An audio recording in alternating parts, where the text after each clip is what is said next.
హిందూ మతంలో సృష్టిలో ప్రతి జీవిలో దేవుడిని సూచిస్తారు. కొన్ని వస్తువులను దేవుళ్ళు దేవతల చిహ్నాలుగా పరిగణిస్తారు. దైవానికి ప్రతిరూపంగా భావిస్తారు కూడా. అయితే కొన్ని వస్తువులను పొరపాటునైనా సరే కాలితో తాకితే జీవితంలో తప్పకుండా సమస్యలు ఎదుర్కోవాల్సి వస్తుందని చెప్తారు. అవేంటో ఇప్పుడు తెలుసుకుందాం. ముందుగా హిందువులు ఆవును దేవతగా పూజిస్తారు. గోమాతలో సకల దేవతలు నివసిస్తారని చెప్పి హిందూ పురాణాల్లో చెప్పబడింది. అందువల్ల పవిత్రమైన దైవంగా భావించే ఆవును ఎప్పుడు కూడా కాలితో తాకకూడదు. ఆవును ఒకవేళ కాలితో తాకినట్లయితే అప్పటి వరకు ఉన్న తెలివితేటలు జ్ఞానం నశించి జీవితంలో ఇబ్బందులను ఎదుర్కోవాల్సి వస్తుందని చెప్పి పెద్దవాళ్ళు చెప్తూ ఉంటారు. ఆ తర్వాత ఇత్తడి రాగి పాత్రలు. ఇత్తడి రాగి లోహాలను సూర్యభగవానుడిని సూచిస్తాయి కాబట్టి సూర్యుడికి రాగి లేదా ఇత్తడి పాత్రలో నీరు పోసి అర్ఘ్యం ఇస్తూ ఉంటారు. కాబట్టి ఈ లోహంతో చేసిన పాత్రలను కాలుతో తొక్కకూడదు, అదేవిధంగా కాలుతో తన్నకూడదు. ఆ తర్వాత బంగారాన్ని లక్ష్మీదేవికి ప్రతీకగా చెప్తారు. బంగారాన్ని కూడా కాలితో తాకకూడదు, అదేవిధంగా నేలపై కూడా ఉంచకూడదు, మంచం పైన పెట్టకూడదు. ఆ తర్వాత శంఖం.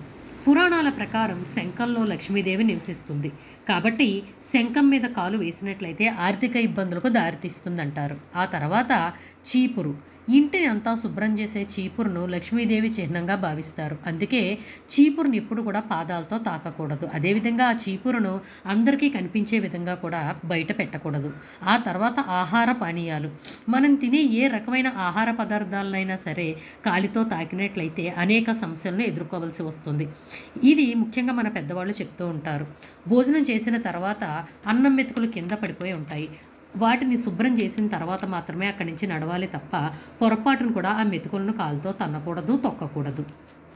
ఆ తర్వాత పాలు, పెరుగు. వీటిని కూడా పొరపాటును కూడా కాలితో తాకకూడదు. వీటిని కూడా లక్ష్మీ స్వరూపంగా భావిస్తారు. చివరిగా తులసి దళాలు. హిందూ సాంప్రదాయంలో తులసి మొక్కకు అత్యంత ప్రాముఖ్యత ఉంది. సాక్షాత్తు లక్ష్మీదేవిగా భావించి ప్రతి ఒక్కరూ ఇంటి ముందు ఉంచి పూజిస్తారు. అటువంటి తులసి దళాలను కానీ తులసి ఆకులను కానీ మనం తొక్కకూడదు. వాటిని చీపురుతో కూడా తుడవకూడదు. చేతితో తీసి ఏదైనా మొక్కల్లో వేయాలి, లేదంటే నీటి ప్రవాహంలోనైనా కూడా వేయవచ్చు. తర్వాత పుస్తకాలు, పెన్ను.